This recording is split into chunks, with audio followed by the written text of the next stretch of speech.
So we were discussing property 4 इसमें। तो ये देखो, ये दो कॉम्प्लीमेंट्री फंक्शंस जो है ना, उनका एडिशन हमेशा पाई बाय 2 होता है, राइट? तो but remember, always keep this in mind, sine inverse of x और cos इनवर्स ऑफ x वो दोनों जिंदा कब रहेंगे? जब उसका इनपुट -1 और 1 के बीच में हो। Similarly tan inverse cot inverse के लिए ना x बिलोंग्स टू R होता है, कोई भी रियल नंबर, इसके लिए कोई भी रियल नंबर चलता है। Where second inverse cosecant inverse के लिए x इसके बीच में लाई नहीं करना चाहिए, माने x should belong to -∞ to -1 union 1 to ∞। ठीक है? सो अब ये देखो, इसमें ना कुछ note based on property 4। What are those notes? देखो, बहुत इंपॉर्टेंट नोट है ये। कभी भी sine inverse of x plus cos inverse of y, अगर दोनों का सम पाई बाय 2 हो, keep this in mind, sine inverse और cos इनवर्स का एडिशन पाई बाय 2 हो, अगर पाई बाय 2 हो रहा है, तो देखो इनके जो इनपुट है ना, इनके जो नंबर्स है, वो दोनों इक्वल होना जरूरी है। x should be equal to y और वाइस वर्सा। बहुत इंपॉर्टेंट पॉइंट है, sine inverse of something plus cos inverse of something pi by 2 रखा तो वो समथिंग इक्वल होना चाहिए, पॉइंट नंबर 1। और मोरओवर अगर मान लो हम कोई इक्वेशन सॉल्व कर रहे हैं, we are solving an equation, उसमें ना साइन इनवर्स ऑफ x है, साइन इनवर्स ऑफ x को cos इनवर्स में बदलने के लिए we replace sine inverse of x by pi by 2 minus cos inverse of x। Remember, we want to convert sin inverse of x into cos inverse of x. We replace sin inverse of x by pi by 2 minus cos inverse of x, है ना? तो ये दोनों भी बहुत important points है ना? Let's keep these points in mind. ठीक है? तो कुछ क्वेश्चंस करें इस इन कॉन्सेप्ट पे, राइट? इस सारे प्रॉपर्टीज पे।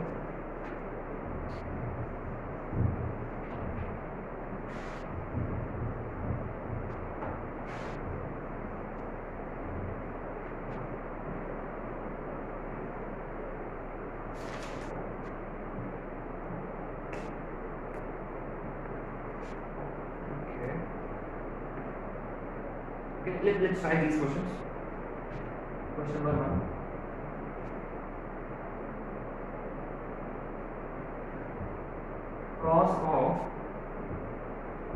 Cos inverse of minus root 3 by 2 plus pi by 6. Question number 2. Sin of pi by 2 minus sin inverse of 1 by 2. Number 3, sin pi by 2 minus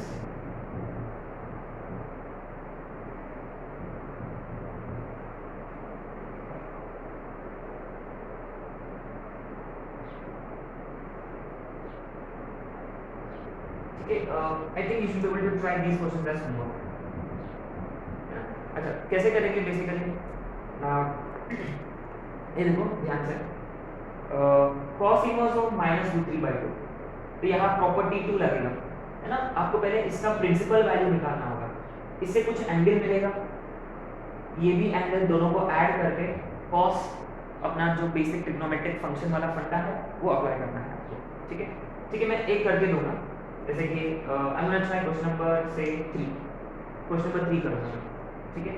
तो देखो sin पाई बाय 2, अच्छा तो पहले देखो इनवर्स ट्रिग्नोमेट्री वाला फंडा, input negative है, group 1 negative sine बाहर, pi by 2 plus sine inverse of root 3 by 2, तो साइन पाई बाय 2 प्लस, और साइन रूट 3 बाय 2 कब होता है? पाई बाय 3 पे। ठीक है? अच्छा, अब चाहिए तो साइन 90 प्लस थीटा वाला फंडा अप्लाई कर सकते हो, या एंगल को ऐड करके भी कर सकते हो, but I would rather prefer add equal to cos inverse. देखो ये 90 ऊपर होता है, 90 प्लस का मतलब सेकंड क्वाड्रेंट में साइन पॉजिटिव, इसके बाद 90 का मतलब रेशियो चेंज हो जाएगा, साइन 90 बनेगा cos pi by 3 which is 1 by 2। ठीक है? अच्छा, या आप इसको ऐसे भी कर सकते थे, साइन 90 प्लस 60 150 होता है, साइन 150 होता है 90 प्लस 60, साइन 150 का मतलब साइन 30 व्हिच इज 1 बाय 2, है ना? 180 माइनस 30, साइन 180 माइनस थीटा वापस साइन थीटा होता है। तो ये क्वेश्चन भी आप लोगों को वैसे ही करना है, ठीक है।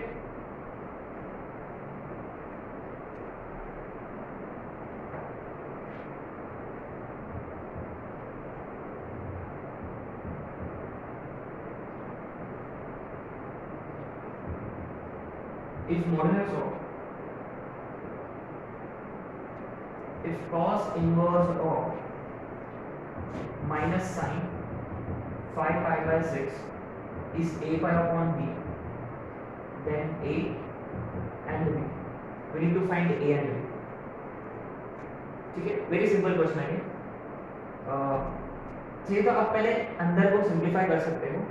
कैसे?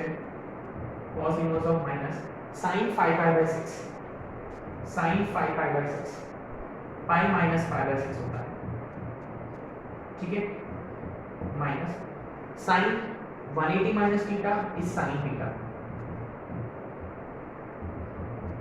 sin 30 1/2 होता है। अब यहाँ अप्लाई होगा प्रॉपर्टी 2। देखो सेकेंड ग्रुप में है, नेगेटिव इनपुट है, तो पाई माइनस होकर बाहर निकलेगा, पाई माइनस पाई बाय 3 है ना, sin 1/2 कब सॉरी cos 1/2 कब होता है, पाई बाय 3 का, तो आंसर इज 2 पाई बाय 3। ये इसको इसके साथ कंपेयर किया, therefore a is equal to 2 and b is equal to 3, ठीक है। So this was a simple question.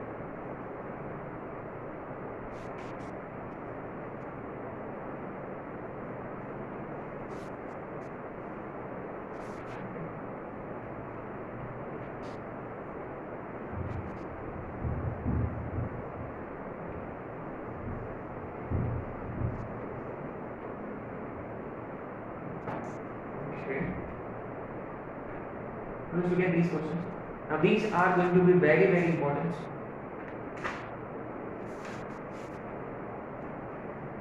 Question number 5. If cos inverse of x plus cos inverse of y plus cos inverse of z is equal to 3 pi, then xy plus yz plus zx is equal to. Number 6. If summation I is equal to 1 to n cos inverse of xi is 0, then summation I is equal to 1 to 2n xi is equal to. If sin inverse of x plus sin inverse of y is 3 pi by 2, then x raised to 101, x raised to 3,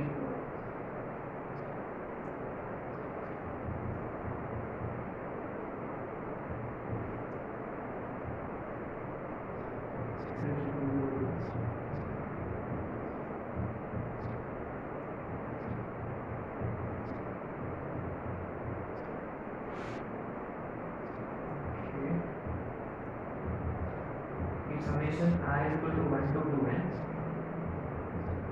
sin inverse of xi is n pi, then summation I is equal to 1 to 2n xi is equal to.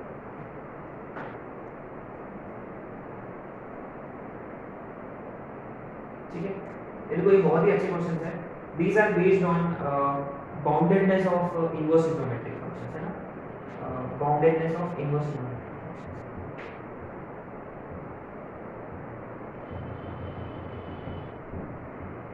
ये देखो, तो एकदम special unique question है ये। Let's understand these questions. Remember cos inverse of x, cos inverse of y, cos inverse of z। हम जानते हैं कि cos inverse x जो है वो 0 और पाई के बीच में लाई करता है हमेशा, वो पाई से कभी बड़ा हो ही नहीं सकता।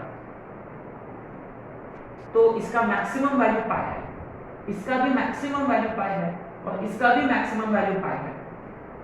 जब तीनों को ऐड किया तब जाके देखो 3 पाई होगा, माने जो cos इनवर्स का जो तीनों का एडिशन है वो 3 पाई तो मैक्सिमम है, वो कभी इससे मैक्सिमम हो ही नहीं सकता। इसका मतलब each of them should be equal to pi. Each of them should be equal to pi. Remember cos inverse को हमने रेस्ट्रिक्ट किया था 0 और पाई के बीच में, तो cos इनवर्स का आउटपुट हमेशा 0 और पाई के बीच में होता है, इसलिए हमेशा 0 और पाई के बीच में। तो तीनों का मैक्सिमम वैल्यू पाई पाई पाई, तब जाके देखो वो 3 पाई हो रहा है। इसका मतलब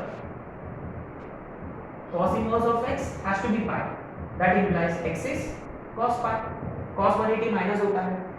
similarly cos inverse of y भी पाई है, इसका मतलब y is -1। cos inverse of z भी पाई है, इसका मतलब z is -1। therefore x is equal to y is equal to z, they are all equal to -1। ठीक है।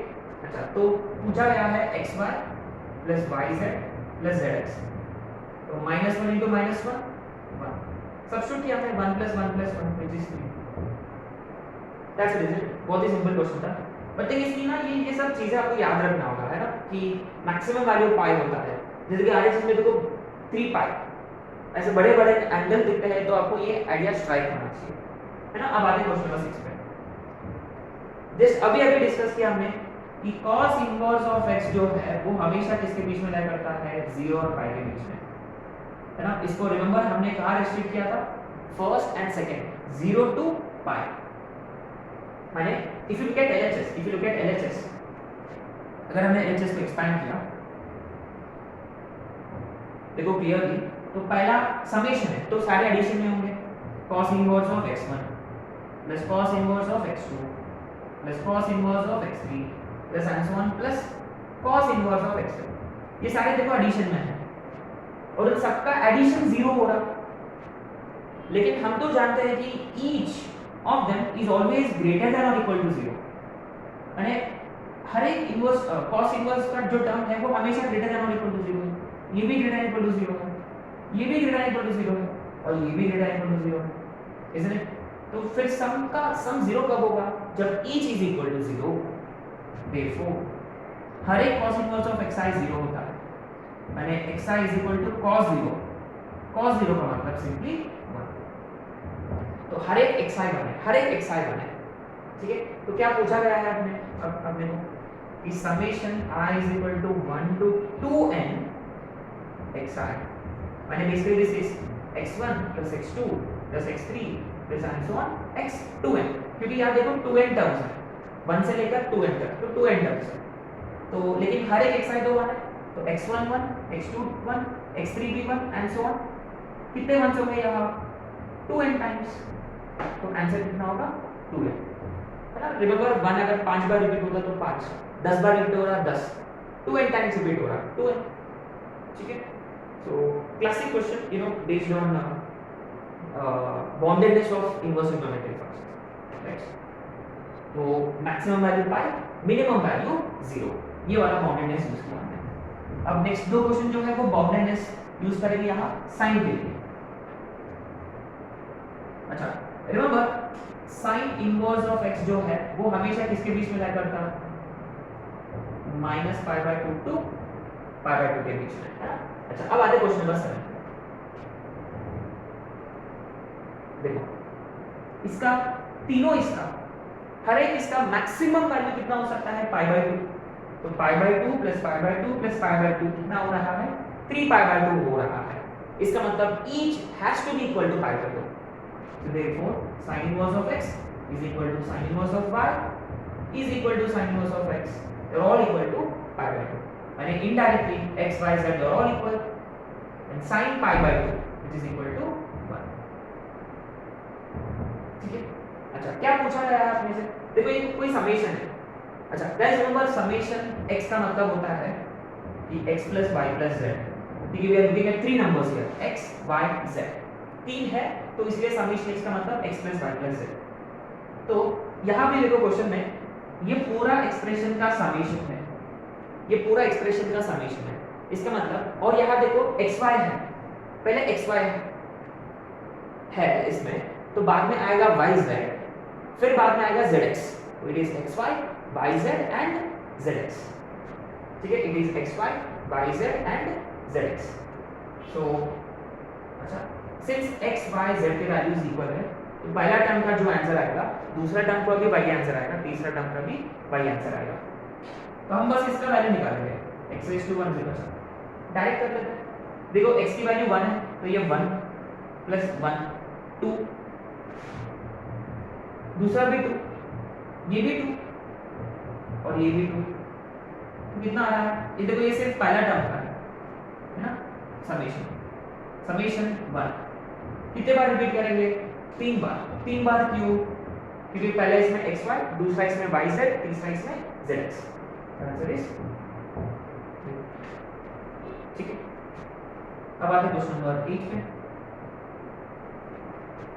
अच्छा तो LHS में देखो समेशन है sin इनवर्स ऑफ xi का, summation i is equal to 1 to 2n sin inverse of xi is n pi। अच्छा देखो look at LHS, 2n terms है, 2n xi है, तो पहला x1, दूसरा x2, तीसरा x3 and so on x2n। और लेकिन तो हम तो जानते हैं कि हर एक इसका साइन इनवर्स के साथ नहीं, sign inverse of x1 plus sine inverse of x2 plus and so on sign inverse of x2n। लेकिन रिमेंबर यहाँ कितने साइन इनवर्स के टर्म्स है? क्लियरली 2n टर्म्स है, और हर एक का वैल्यू होता है पाई बाय 2 मैक्सिमम, अगर मैक्सिमम होता तो पाई by 2 into 2n gives you n पाई, और आगे में देखो n पाई है। इसका मतलब ईच ऑफ देम, इसका मतलब each of them should be equal to pi by 2 है ना, each of them should be equal to pi by 2, same as in earlier question. Therefore sin inverse of x1 is pi by 2, सब हर एक पाई by 2 है, इसका मतलब xi is 1 always. तो क्या पूछा मैंने? Summation i is equal to 1 to 2n, xi का वैल्यू पूछा मैंने, तो x1 plus x2 plus and so on plus x2n, 1 plus 1 plus and so on, कितने बार रिपीट हो रहा? 2n टाइम्स, तो आंसर इज सिंपली 2n। ठीक है, so just keep this in mind, LHS में 2n टर्म्स है, उन सारे इनवर्स की ना n पाई है, तो हर एक पाई बाय 2 होता तब जाके वो n पाई होगा। ठीक है, तो ये 4 क्वेश्चंस थे जो बाउंडेड टेस्ट पे based, right.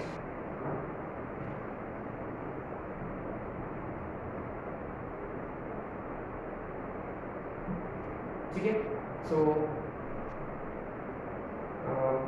Will probably stop here. तो कल वाला क्लास में हम प्रॉपर्टी 4 पे हम क्वेश्चंस करेंगे, राइट। प्रॉपर्टी 4 पे हम क्वेश्चंस करेंगे।